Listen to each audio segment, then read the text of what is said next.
All right, welcome and good afternoon. We are back for another episode of Gen XYZ with your team from Zen Gig. I'm Pete, and of course, I'm the Gen Xer on the show. Peter, I'm the millennial, the Gen Y. I'm Ashley. I'm the Gen Z. Ashley, you didn't boo for Peter. We need to have like an intro or something if we're gonna We like need do this like every a time. sound machine or something so I could press a button and it goes boo. You're the Gen Z who's great with technology, so you get some technology working. Come on. I'll find a button for next time. Well, I have one. I just don't know if it works on the. I don't know if you can hear it. Yeah, we heard I that. heard that. That should that gimmicky radio sort of thing be the millennial. That is good. The millennial sound. We have to find another one. Well, good. It's been a couple of weeks, you guys, since we've been live and done this. But today we're talking about a survey that just came out. It comes out every year. I've been reading it for the past few years by Gallup, who is a global organization who does a really good job of providing data and insight into what's going on out in various markets. And this one is their annual workforce survey that had some surprises in it, I thought. Did you guys obviously read it too? We sent it out a couple of weeks ago. What did you think? Anything in particular stand out? I mean, the part about quiet quitting, which I know we'll get to, there wasn't a surprise. It was actually more of a confirmation, because you hear it everywhere and you're like, oh well, maybe it's just like the news is like overblowing it. That's the new trend, but it seems spoiler alert that it is not just an isolated thing. It seems to be pretty widespread. So My question is, I don't know if I read the data correctly, but maybe you guys can help me out. So it showed that there was high engagement in 2022. So if there was high engagement, why are people quiet quitting? Yeah, it does seem a bit contradictory in that sense. But I think it's relative. For me, the quiet quitting number was also alarming. I thought that was a buzzword that started about a year ago now, maybe a little bit longer. We started hearing it a lot. I think I associated it with the hiring boom, the post-COVID hiring boom. And there was a lot of movement in the job market. And it was very much a candidate's market. We all know that because we're in the staffing world. So we've seen that. I thought it had subsided. And now, granted, this was a 2022 survey. These numbers are not current, and we've seen a big shift in the market over the past, I would say, 4 to 5 months, where generally speaking, companies are hiring less. Workers are having a more difficult time getting jobs. The labor market numbers are still strong, very strong, from what the government's reporting. But I think reality and what we see on the street is very different. When I talk to people around the country, other staffing company owners who I think really have great insight into the hiring market, because when our business is booming in staffing, it means there is a lot of hiring. And when it slows down, it's because companies are pulling back. And the general theme that I'm hearing around the country is that there's a lot of pullback going on right now, a lot of slowdown. So it'll be interesting to see a year from now what happens with quiet quitting. Are employees going to be as willing to operate in a complacent way in their job? They've had the luxury to do that over the past couple of years. Seems like that tide may be turning a little bit. Well, do you think that I don't think quiet quitting, I don't view it, I guess, as like people like just cashing a check and, I mean, I know that's just cashing a check and not caring about their job as much as like, if people are stuck in a bad job that they're like, well, I can't get a better one. I don't really like this job. I'm just going to do whatever's required of me. That kind of ties in with, what you're saying in the labor market. Like there's not a better opportunity that they can just jump to. So they're like, all right, well, I kind of don't really like this job and I would leave if I could, but there's nothing really out there. It's kind of a scary, market. I'm going to wait. And just for the time being, I'm not trying to go crazy. I'm just going to kind of put my head down and, stick with the crowd. That's kind of how That makes sense. Well, let's talk about. I want to hear this, so I'm going to put you guys on the spot. I've talked about this on different podcasts. I don't know if we've talked about it on here, but how do you define what does quiet quitting mean to you? It's I think it's a generational term. I think as much as anything for Gen XYZ, it's not a phrase that I heard prior to at most 2 years ago. I'll say even I think it's new. Yeah. more recent than that. The search volume on Google is phenomenal. When you see, I mean, it's shocking how many people are searching for quiet quitting. I don't. I'll pull up the numbers and share them maybe in a second, but it's unbelievable how prevalent that phrase has become. But I want to define it on how I view it. But Ashley, how do you see quiet quitting? I feel like quiet quitting is when the employee is doing the bare minimum. I feel like it's because they're, like, I'm getting paid this much. This is what I'm going to do. I'm just going to stick to my job description and I'm not going to work towards anything else since I'm not getting paid any more than I should. I feel like that's it. Yeah, quiet quitting to me, I guess, is like, it's just another term for like people being burnt out and just like kind of phoning it in. Like it's the people, it's the personification of that meme where like, someone's like going to work, sitting in a cubicle, going home, and they just have like a dead expression on their face. Like that's what I view it as. Like you don't like your job, you're literally just doing it for a paycheck. It's the office space. Like, I have 8 different bosses, so my only motivation is to not get yelled at. Like that's quiet quitting. Or even like if they have like a Zoom meeting and the Zoom meeting is supposed to end at 5, but then, they're like, okay, we're going to stay like 5 extra minutes. And the people are like, no, I don't get paid enough for this. And they like hang up on the Zoom call. I feel like that's not quiet quitting. That's like no. active. I think that. So Ashley, my perspective is in line with her. So maybe we've talked about this on TikTok, Ashley, when we're live, because I think your description is exactly how I would describe it, and it's tied. As I've read it, it seems to be as much of a place where this is talked about as anywhere else, and it seems to always refer to the job description. So when you said bare minimum, that's usually what I first think of with that term as well, where the employee wants to match up their what they're willing to do with what's on the job description, which is what they're getting paid for, and do no more. So if it's transactional, it's you pay me to do X, I'm only going to do X. Yeah, that's a perfect way to say it. And if your job ends at 5 and it's 5:01 and you're still on the Zoom call, you hang up with no hesitation, which I think sounds preposterous, right? But there's a strong feeling that is justified. I think it's with the digital age, like work encroaches upon people's lives, and I think the positive of it that people view it is like it's taking back my time. Like I'm not gonna let work, like I'm not gonna let my boss call me at 7:00 at night or 8:00 at night or ask me for whatever, send me emails. I'm not gonna answer them. They can wait till tomorrow because, and this is I think the view that a lot of people, because I've read the Reddit threads, is that you can get fired tomorrow and the company's going to go on and they're going to replace you. So why are you giving up, your time, your life? If like you're not as valuable to them as, you're making them, they are, to you, taking your own time.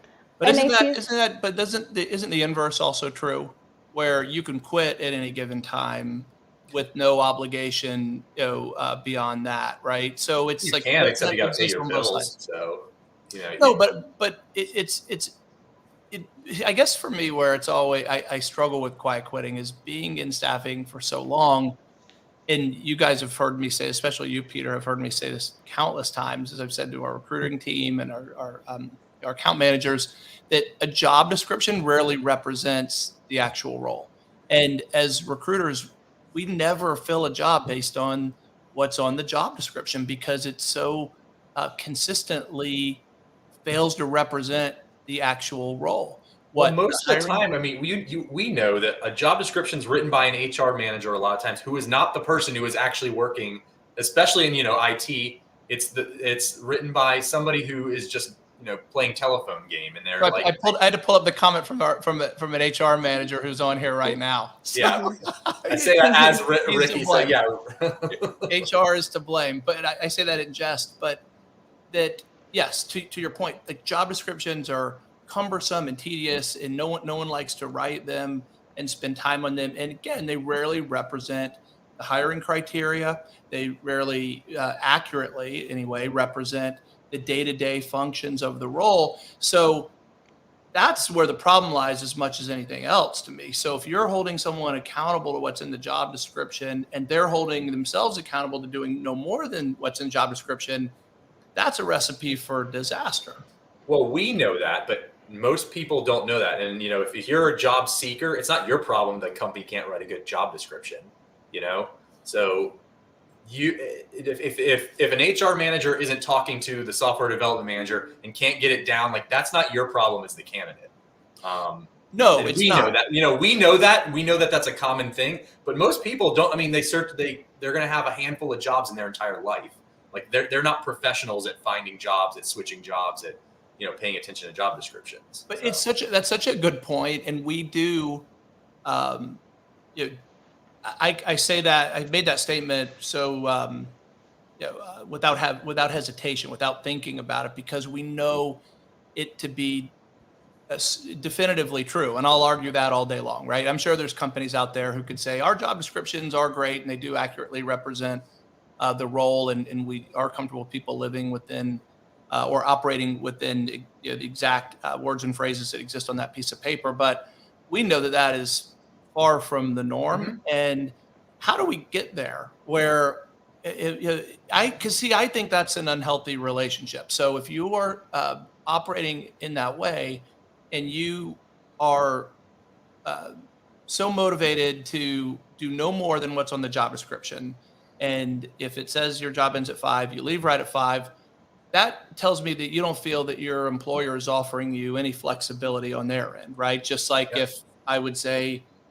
if you leave at 4:59 on a Friday, am I supposed to care? No, of course not. That sounds ridiculous. But to me, that sounds as ridiculous as leaving at 5:01 when you're still in the middle of a call. But how did we get there? Like that's not a good situation.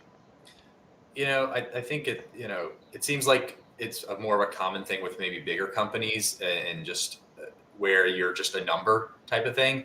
I see Ricky's comment taking that as people going above and beyond is a reason because companies can replace them. I think that's not the case in a lot of places. It's not obviously the case in a good relationship. It's just it's where people are maybe disgruntled or the company has not been treating them well, but maybe they pay well. I'm trying to think of an example. So some of these big tech companies that have done layoffs, they hired a bunch of people on, and we know the story over and over is they hired a bunch of people on, they paid them really well, but it was kind of big companies. The secret are not that much more organized than small companies. There's just as much disorganization going on. Nobody knows who's reporting to, so it can frustrate people, I think.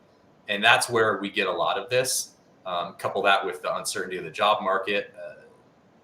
And I'm literally only speaking from the handful of people that I've talked to and, just from my opinion of it. I'm not like an expert on quiet quitting, but it's just what it seems like. I feel like also social media plays a huge influence. I mean, that's where I first saw it, like TikTok, everyone's, showing how they're quiet quitting, why they're quiet quitting. Someone will be like, I'm not getting paid enough. I'm not happy here. I'm, not going to give it my all. But then again, like you said, that comes into the question, then why stay somewhere where you're not getting paid as much when you could get paid better somewhere else?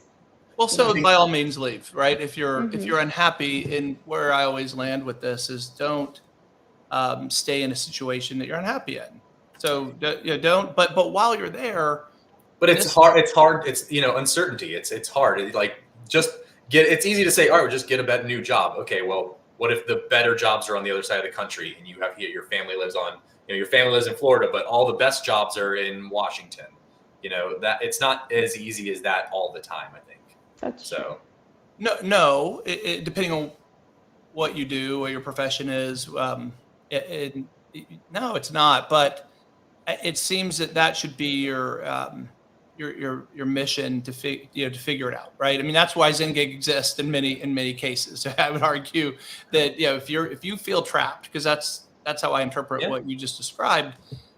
I don't in this modern time that we're in of remote work being so prevalent and available, I don't know that office workers should feel trapped. I think that there obviously are professions that are tied to a specific geography.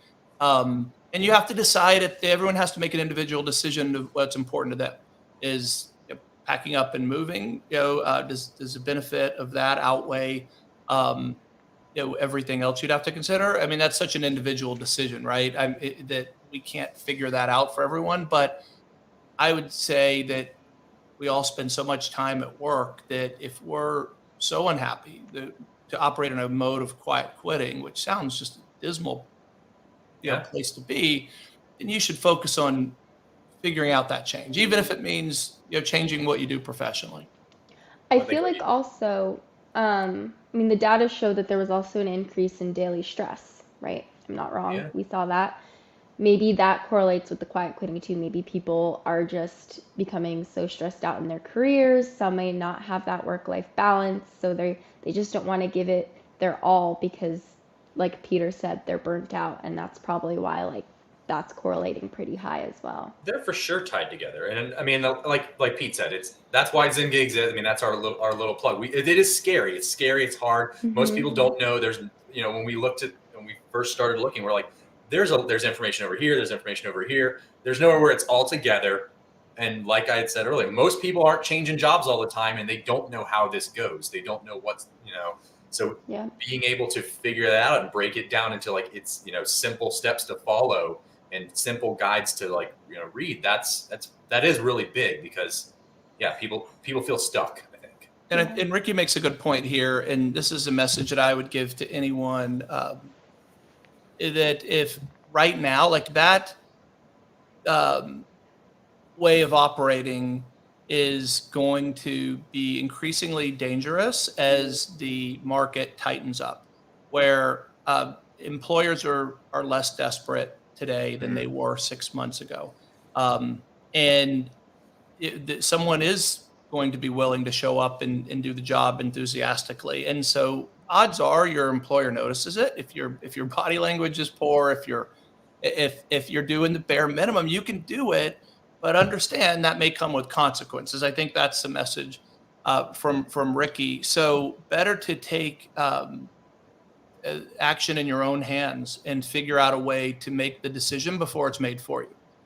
That's my concern. I mean, I don't think anyone should have to do more than they're paid for, but I don't think on either side of the equation, someone should be looking at the job description that closely and making every decision based on a single word that's written. Well, it seems like a lot of people, the other thing that goes with that is, all right, if I go above and beyond, what am I going to get rewarded with? Am I going to get rewarded with more money, a promotion, or am I going to get rewarded with more work and just doing more work for no reason?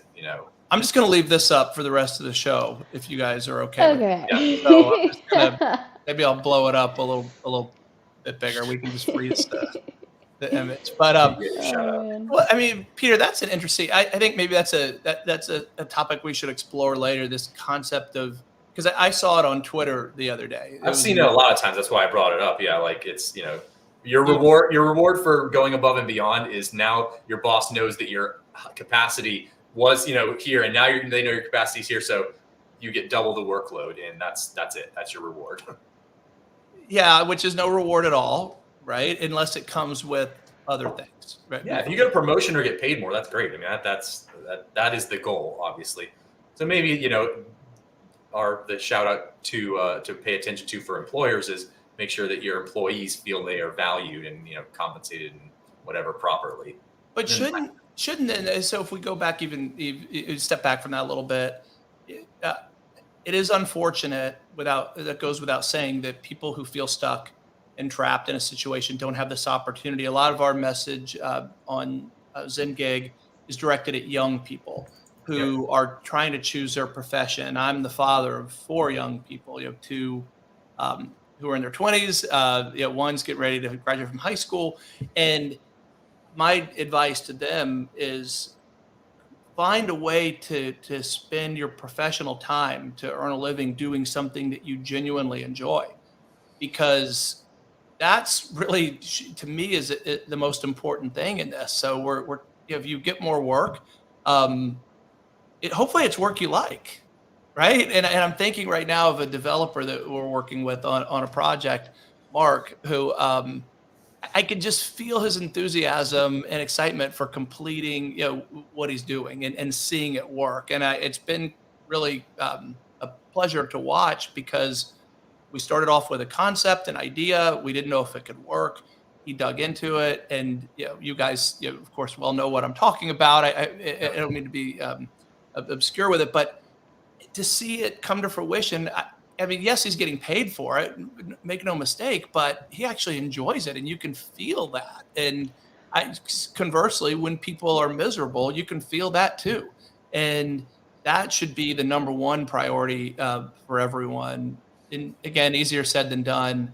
But if you're not happy where you are, don't quite quit. Make a change. That's always. Yeah, I mean, I maybe enjoying your job is even too much, because I think work is always it's great if you can do that, but even your passion, if it becomes your job, I think diminishes somewhat. But I think you should at least have a job that you find the majority of it interesting. If you can be interested in it, solving problems, even if solving problems, like break that down, if that's a part of your job, like in this case, a software developer, solving problems and like finding out like solutions, troubleshooting. If that's interesting, if that's what you like to do, then yeah, you're great. So yeah, that's the best advice I could think for a new grad or somebody getting in their career. I feel like, if it's something you're passionate about, you should always want to keep learning. Like, work is going to be stressful sometimes. That's every job you're going to be in, whether you're a nurse, a teacher, you're in marketing, something's always going to be, stressing you out. But don't let it kill the light of your passion, because sometimes, someone will go into it being really passionate and then it dies out. Just keep learning, keep that passion by doing as much research as you can, studying new things that can, help you improve, help you enjoy it again, rather than just sitting there and just being bored and just giving up. That's my advice. I like it. All right, let's get to the data then on this. Let's see what Gallup has to say about some of this. All right, let me share my screen. Can you guys see my screen? Nope. No, we cannot. Oh, here we go. There we go. How about now? Yes, there we go. Now All right. So, data number 1. The percentage of employees thriving at work reached a record high in 2022 in employee engagement. So I'd be curious, what is engagement considered in this? Is that they just ask a person, "Are you engaged?" and the person's like, "Yes." Yeah, I mean, it's. I think that's a very subjective phrase, right? To see, but Peter, what you described earlier to me, your definition of quiet quitting is the antonym to employee engagement. I think, unlike the way Ashley and I initially talked about it. So it is contradictory. Now, this is a global number. This isn't the U.S. number, and it's heavily influenced by one particular region. That's not on the screen. But what region would you say has the highest employee engagement? Would you guess? And I don't mean U.S. region. I mean global region. Japan. So I'll just say Asia, which is what it is. So you win the prize for that. Why Japan? Why would you come up with that? Because I know Japan has like a very like crazy like work culture, like where you work like super long days, and that's like historically that's a stereotype of working in Japan is like extra intense. So that's why I went with Japan. Yeah. So but it is interesting that while quiet quitting is increasing and the Great Resignation, something we continue to hear about a lot through 2022, not as much lately. That's not a coincidence because the market is tightened up so much. But this number was significantly higher than I would have expected. But actually, let's move on to the next one because this is probably the least. 23% is, yeah. I mean, it's going up, but this is the one that seems crazy to me. Yes. Yeah. So the majority of the world's employees are quiet quitting. I like the term 23%. loud quitting. That's just quitting. Yeah. Out quitting are the people posting it on social media who stand up in the middle of their office or wherever they Yeah, run, they're right?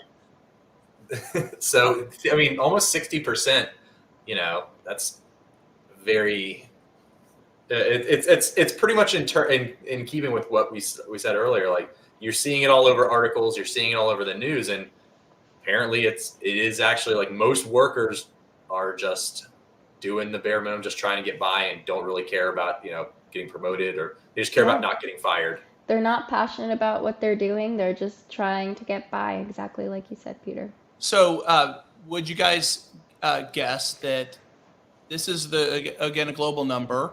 I'm looking at the U.S. number separately. Do you think the U.S. is higher or lower than that? U.S. is higher, I guess. Higher. I'd say Higher than 59%. So now Yeah. I mean, it's not. It's only 52. Oh, Okay. But even that means every other employee. That means one of you are quiet quitting right now. Yeah. Which one? Which one It's of me. you? the millennial. The I'm loud millennial. quitting, actually. You said millennial. Perfect timing. Now I can find the button. Now you can figure out the sound. This is shocking to me, right? That Where's the highest, actually? You have the whole world. I'm not looking at no, but if we're 52 and we're a decent chunk of the workforce, I mean, someone is well into their 60s, right? Probably. Yeah, that's crazy. So I don't get it. I think this is as much a generational thing as probably any subject we talk about, I believe. I do not think my generation thinks that way, has historically operated that way. I think, I want to hear what if you guys agree with that. I mean, of that's 52% in the U.S., I would say we're a small percentage of it.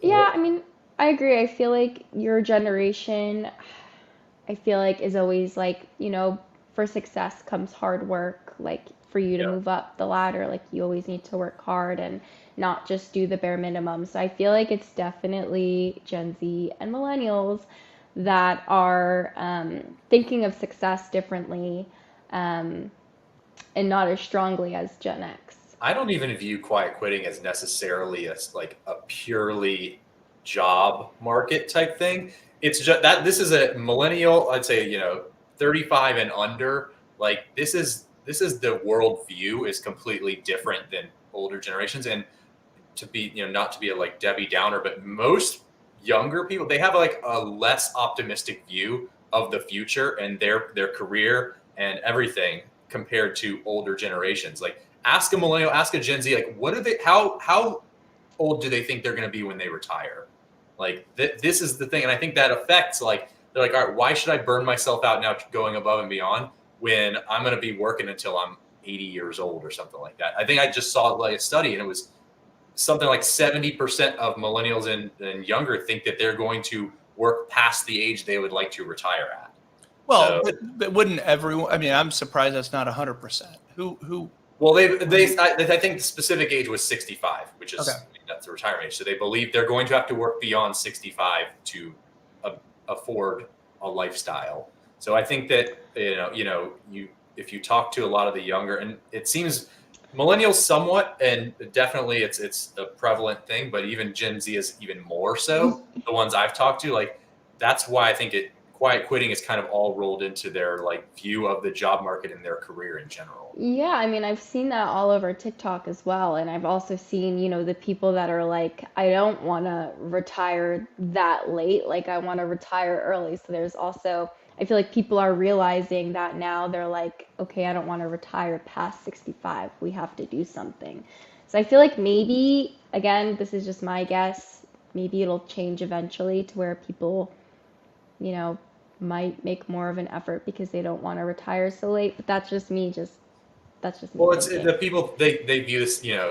It's the prevalent feeling of you go on online boards and you see articles that the system is rigged against them effectively. So they're like, it's either defeatist attitude or something's got to change. I can't Yeah. expect that this 60% say of people in the world are just kind of trying to get by. Like that's not. I don't think that's going to be sustainable. Yeah.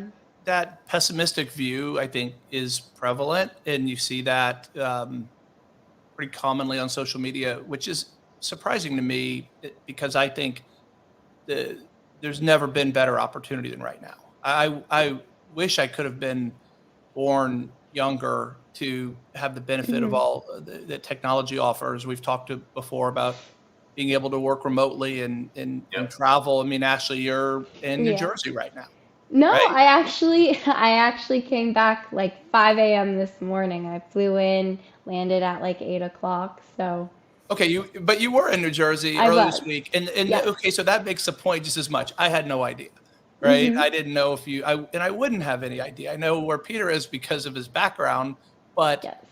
you could be anywhere in the world right now, and what an amazing thing. I Yeah. think that's cool. I'm happy for you that you can do that.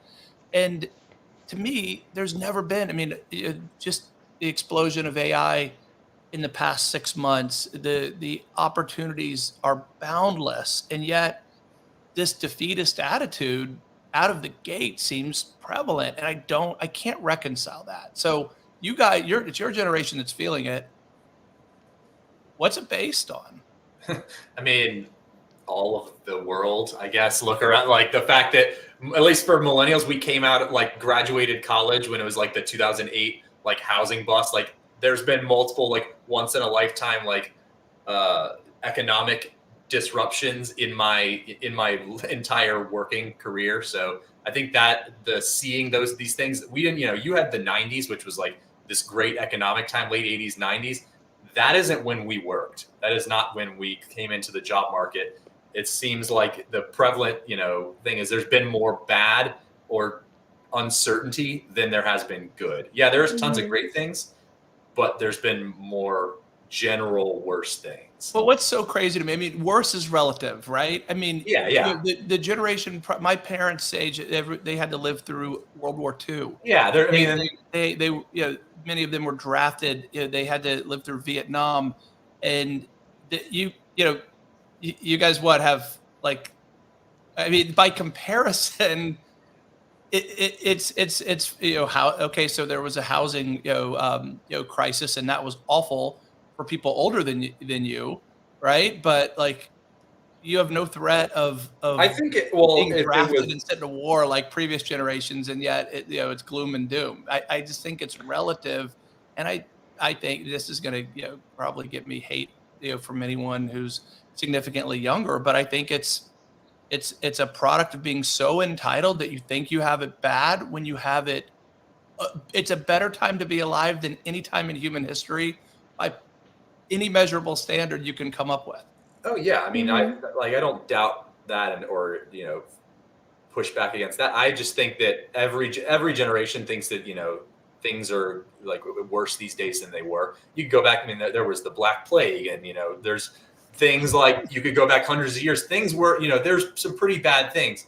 Um, I just think that right now that maybe it's the interconnectivity of the internet. You can see, so it's like not bad enough that like think people are out in the streets rioting or whatever, but there's just a bunch of general like just slight depression things that like just get people down, and I think that it's the But is there no like is the irony completely lost that they Ubered to their riot? What they called they called on their cell phone, that has the entire encyclopedia of written history yeah, and you've all the got a videos. world brain I in mean, your it's like pocket.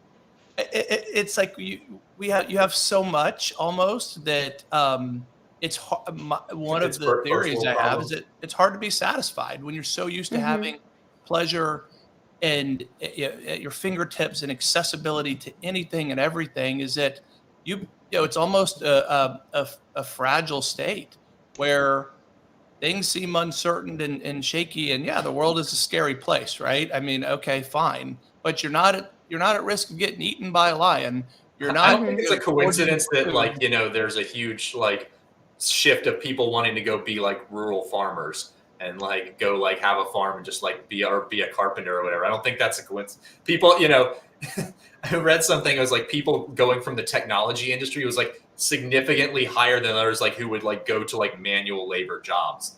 Like they would be like, I'm burnt out of like being a software developer, and now like I'm gonna go be an organic farmer and raise goats, or I'm gonna go be a carpenter or something. Like, Wait, who are saying they'll do it or actually doing it? actually doing it, like that's like, you know, that's the dream, is people retiring from this life to go almost take a step backwards to a more to a simpler time, I guess. Cool, do it. I mean, do it. Put your phone down, right? I mean, Yeah. save that on that payment right there. Get rid of your car. Get rid of your AC. Go do it. I mean, I would argue that opportunity exists for anyone who's willing.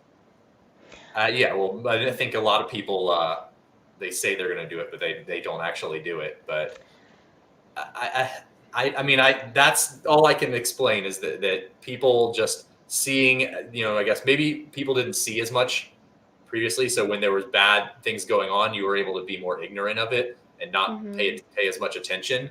So the internet, the interconnectivity of it makes you feel like you can see stuff happening on the other side of the world in real time. So it's all happening effectively, you know, to you, even though it's not. I don't know. I also feel like, again, like this whole negativity can come from, so like you guys said, like we have so much right now, but that's not enough. Like people are always going to want more. And I feel like that mentality makes them very negative, and then it rubs off on other people. And again, with social media around, there's going to be people always putting stuff out there and then putting that mentality into someone else. And then everyone just becomes like destructive, I feel like, when it comes to their careers. I think you're right, but it just, the evidence of why that should be happening, it just isn't there. I mean, you can't attribute it to anything but technology, social media, instant gratification that comes with that. And I worry that trend. I don't know how that's going to reverse, right? Because if your bar is that high, I mean, I look at, you know, a lot of the young people in my life that I'm related to, and I think, wow, you are starting off with so many things. You know, what do you have to strive for, right? What do you know, if like the thought of having, you know, a device like an iPhone when I was your age, actually, it was that would have Maybe if you had that, you would be depressed. I guess, but like, I mean, I don't know how we go back. I don't know how we fix it. You know, that's because the trend is bad. That I think we can all agree on. And you know, what's this quiet quitting number going to look like a year from now, 2 years from now? This is staggering to me how high that is. Do you think that it's, you know, always been maybe pretty high? Maybe do you think it's always been at least at 50%, and people are just more willing to say that? You know, people were, you know, internally quiet quitting. No. You don't think that people in, you know, your younger, you know, your early career hated their job and they were just like, I'm just trying to make a paycheck and go home? I think maybe they hated it, but they still performed at their best because they assumed that they were going to get fired if they didn't. So the fear of being fired is no longer there. No, just the expectation of doing your best, I think, should be. So that's maybe a different way to look at it. Is there an expectation from doing no more than the minimum, or is there an expectation of doing the absolute best? And I would have told you, 30 years ago, doing your best was a default mode to operate within, right? So no, I don't think it was a fear of getting fired. It was just an expectation and a mindset that's very different. And I don't think, like I said, I have a difficult time believing that it's the people I work with and interact with day to day, that it's 52% of them, right? Because if you just, I mean, the numbers, dictate that half the people I interact with during the day have one foot out the door, right? Yeah. And I think, well, they're hiding it well for the most part. Thank goodness. That's a good thing. I guess it wouldn't be quiet quitting if you could clearly tell that they were unengaged, though. I mean, think about that. But then what? Then is it meaningless if you can't tell, right? Because I think that's what I guess I'm getting at is it's like maybe people like view quiet quitting as like you not being engaged. As long as you're you're doing your job and you're not doing that, like I'm gonna clock off at 5:01. Like that's obvious. That's an obvious thing. And most of the times it's where you could have reached out to take on additional responsibilities, but you didn't. But it doesn't really, but you're still doing your job pretty well and you're not like getting in trouble or anything like that. So nobody even really noticed that you could have done extra. You just didn't. You just chose not to. That's what I view quiet quitting as more. It's more, being middle of the road, not just like doing the very bare minimum. The people you see on social media, those are the ones who are like really out there, like, oh, I do, I only do this. But I think most people are probably just middle of the pack. They just want to blend in and be left alone. Actually, I was just going to refer to the slide. Pull it back Oh. up. And then I want to go to the next one. I know we're like late on time here, but I want to I just point out that there were only 3 options. It was thriving, quiet quitting, or loud quitting. Yeah. So what you're describing, Peter, which is just, hey, middle of the road, doesn't appear to even be an option. So isn't that, I find it interesting. Maybe it's just my unique way of looking at things, but that seems to be the world that we're in right now, where you have to Extremes, be one extreme or the other, right? You have to either be thriving or quitting. How about just content. How about complacent? Yeah, like if this was a 1 to 5, to say this is 1, 2, and 3, even 1 to 5. Like I'm, if halfway between thriving and quiet quitting is what I'm. Right. That's where I feel like most people fall. Why is 2 out of 3 quiet quitting? Yeah. Go to the next one. Daily stress. Yeah, because I think this to me is as much as anything else. So when you look at that line, it's increased by greater than 50% from where it started, and that is as generational as anything else to me. And those go hand in hand, where stress, things like a mental health day. So we talked about that with the South Park episode a few weeks back. That's commonplace now, right? I mean, it's again generationally. Yeah. Young people. Someone made a comment actually on one of our TikTok videos, I think, that people are more conscious of mental health now. Mm-hmm.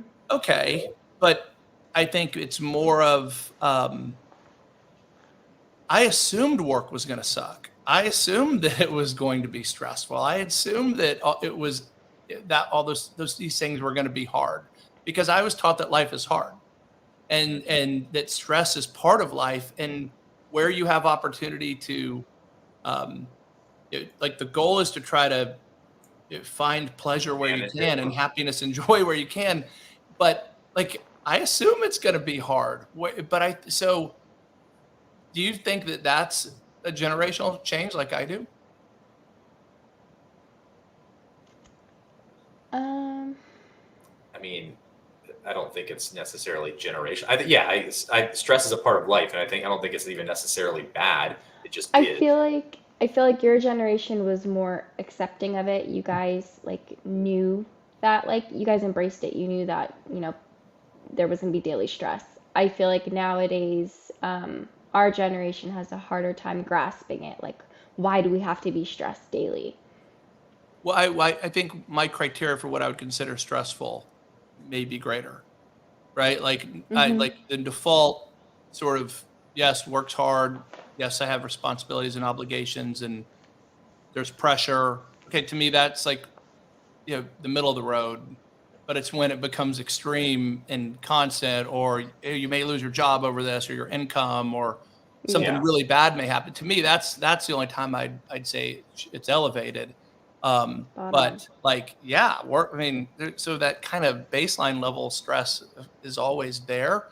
It's a matter to me of, is that an acceptable mode, or is that a bad mode? And if your perspective of that any stress is bad, then maybe that's why there's so much quiet quitting. That's the reason I wanted to show the slide, is because if your perspective is that by default work should be fun all the time, you're kind of set up for a tough.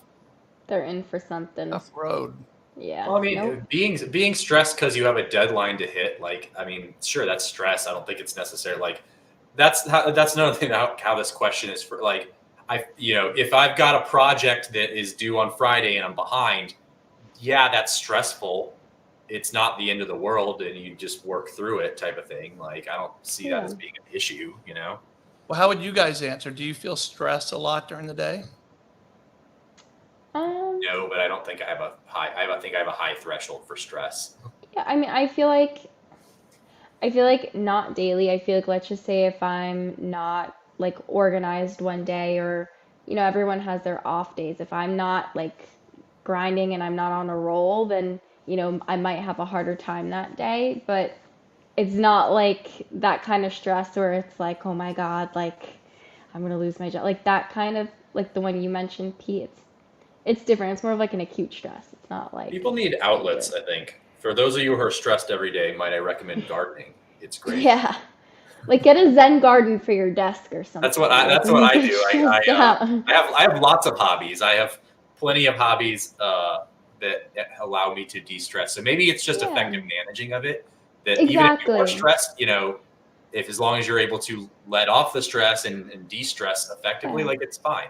And again, I guess it also depends on the career you're in. Let's just say, my sister's a nurse. I feel like her stress level is like huge all the time because she has to take care of these little babies and their lives are in her hands. So, she always gets stressed out, like making sure that nothing goes wrong. Whereas like, I'm in marketing, my level of stress I feel like will never be as high as hers. I wonder if it's like also like being a, more experienced. My mom's a nurse. My mom's been a nurse for a long time. She's not stressed all the time. Oh, no, my sister's like fresh. I'd say she's like not that been a nurse fresh. for 30 plus years, and she's got it like down. She's taking care of she's worked in different departments. So I do know nurses. It seems like the newer ones in their careers, and that makes sense. I mean, some of the stuff that, so you guys know this, my wife was a nurse as well in a hospital and in a pediatric oncology unit, and would come home and tell me about her day, and I couldn't even hear about it because I sat in an air conditioned office staring at a computer all day, and she was keeping sick children alive. And so to compare it is yes, nurses, you're okay to feel stressed. You're just right in that. But to sit behind a computer desk or a desk at a computer, it's like, come on, really? Yeah, it's maybe it's perspective also. I think so. All right, so here's the U.S. number. Where do you think that falls? So that's global, 44%. What do you think, US? I'd say possibly a little lower. Oh, lower. I went high. I went too high on the last one, so I'll say lower on this one. U.S. 52%. We're more gender 57% for females, 48% for males, which surprises me because I generally think males are weaker with that, like with that kind of fortitude. So I'm surprised. I mean, maybe that's going to get me in trouble for saying, but the most stressed people I know are all women. So that's my own. Well, I feel like experience. It's because while we're working, like our head is probably also like at home. Like we're at home and we're at work at the same time. Like we're worrying about like my kids need to be picked up from school or something. I don't know. Like maybe I feel like men are or more fragile. We just compartmentalize it and have heart attacks. We could be like perfectionists too. I feel like if it's like a big group of women that like to be like perfectionists, and they might put a lot of stress on themselves. That's okay. I'll buy off on that. All right, what about age? I'd say 20s, late 20s. No, like it's just age. So the cutoff's 40, age 40, so more or less. Like who's more stressed? The older than the younger. The younger are more stressed than the older. Younger. For sure. Yeah, so under 40, so this is where the generational thing comes in, because I don't think it's about the age, I think it's about the generation. 59% under 40 are stressed a lot during the day. That was the question. A lot in capital letters on here. Okay. And then 46% of over 40. And I would be willing to guess if you put it over 50, over 60, it would continue to go down. because again, I mean, I look at the way my parents grew up and what they had, and I think our life is so much easier. And then I look at my kids' lives and think it's so much easier than mine. So they may think the world is tougher, but I would say their situation in the world is infinitely easier than generations past. So I think that's perspective as you get older. I mean, Yeah. if I asked you that question when you were 21, you might have a different answer. yeah, all I can tell you is there was when I was in college, it was when the Gulf War took place, and there was threat of being drafted. That was real talk going on, and there were a bunch of senators calling for for a draft, and just the reality of that was pretty terrifying. That you may be Hmm. drafted and sent over to the Middle East with a gun in your hand, right? As going from kicking back in college with really no worries in the world to that, and it never got that serious. But Mhm. then but what was the thoughts my friends and I were having back then was this actually happened in like the generation before ours. They were sent off to die in another land, and when you compare that to what we dealt with, it was sort of this I don't know realization that what the hell do we have to complain about, right? Yeah, I mean, I guess like my perspective would be like, I mean, you guys had to read a map, you guys had to look things up in a dictionary. We have all this technology now where it's so much easier for us. But again, in the future, you know, the future, they might have things that we don't have now. And then when I'm older, I'll be saying the same thing. Like, oh, they have this. I didn't have that, like, back when I was younger. And I guess, again, that might be like the perspective. I think you're right. All right, Hmm. so let's do one more. I just pulled up Jackie's comment. She thinks it's also generational with quitting. So I think we have some consensus there, Yeah. right? Yeah. Yeah. Jackie, thanks for weighing in on that. Do we have one more, Ashley? Man, we've been Yes, on a we long time. do. Here we go. This is the last one. Job market. Good time to find a job, 71%. Watching or actively seeking new job, 47% So, intent to so leave. this one jumped out at me because I think if it was today, right now, Yeah. those numbers it may be reversed. The When was the this? When was this survey given? I should have it, but it was uh, it says the state of the workforce in 2023, but it came out about 2 weeks ago, and so you have to We assume they gather a were like while. second half of 2022 is when they were giving it. Yeah, I don't know. I have it somewhere, and I'm sure it's somewhere in here, but I would say it's not that recent, right? In the last few weeks, where 71% would say it's a good time to find a job. What would you guys say is that number right now? I feel like it's lower. It's probably lower. I don't think it's that much lower. I mean, I think the general consensus for at least for candidates seems to be still pretty optimistic. I don't know, maybe in the 665, something like that. You I really? Okay. Yeah, I still think people, employers are different than the job seekers. I still think job seekers are pretty optimistic in general. And even with the market tightening up, I think that it's still going to stay pretty, a pretty good, market for someone to find a job compared to like, maybe 10 years ago or something like that. I don't think it's going to go ever back down to COVID levels. And Yeah. we've got, baby boomers retiring, things like that are, opening up. So I think there's going to be a demand. Like, I don't think it's ever going to go to like where people are Well, like looking for, it's standing an on the interesting point sideline. you make. I haven't. We don't have the means to do this research and produce a study on it ourselves, but I think Yet. that there's yet. I haven't seen anything written on it either. But the Great Resignation actually was initially tied to uh, baby boomers Mhm. retiring. You just brought up. It got it got tied in with COVID, which really had nothing to do with the original concept. But I think baby boomers have delayed retirement. A lot of people have because of what's Yeah. going on in the market right now, and that has prolonged the inevitable. But that is coming, right? That once they start retiring in mass, there will be more jobs. But I base in my comment on I think the 71% is really high for right now, just based on the layoffs we've seen and the number of Yeah. my LinkedIn feed is consumed with people looking for jobs. Now, part of that is we have connections to a lot of recruiters, and we know that that market was oversaturated for a time due to Facebook and Meta and a lot of companies going crazy with hiring in that space. So I think maybe that's part of it, but I don't know. It just seems like there's more of people looking right now than there have been in the past I few mean, years. I think it's what you just said. The HR recruiter, the tech industry, we are connected with a lot of those. That was particularly bad. But I mean, I never see anyone in the healthcare industry that's like, I can't find a job. So depending on the industry, I think it's, I literally just had to go to the store and there was a bus that drove by. It's like hiring nurses, like signing bonus. So those, they're looking for people. Mm-hmm. So.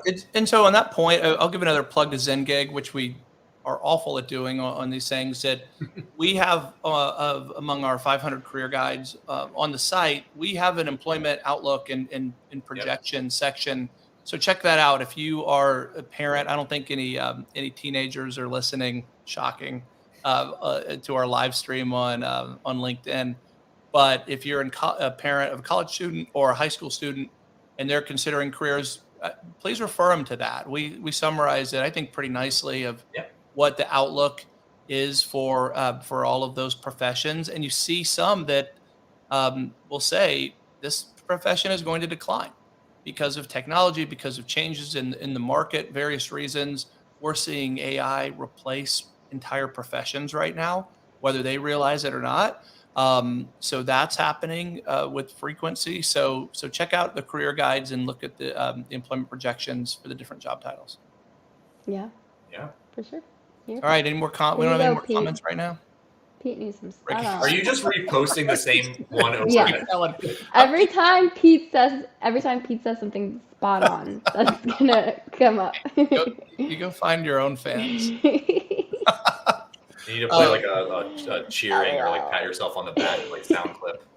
All right, Ashley. Before we go, you know what time it is. Oh, It is guess the 80s band. Hey, Gen Z, guess that 80s band. All right, so close your eyes before I play it. Let me share my screen. Hold on. Can't look. See if this works. Okay. You ready? Ready? Wait, no! It says the title. I know she's supposed to have her eyes closed. No. No? Well, do another one. Oh, I don't have time for another one. I've never heard this one though. I mean now I know REM, but I do not know that song. I just know the Shiny Happy People. So we're just gonna that'll just be our theme song. We'll just play Shiny Happy People every week and call it good, maybe. Yeah. Oh, God. No, that's a good segment though. That's a good ending segment. Yeah. Gen Z, guess that 80s song. Yes, the 80s band. Good. You're striking out. All right. Classic rock. All right, you guys. Well, I think that's it for this week. So we can say goodbye for now. See you guys later. See you guys. Thanks for joining.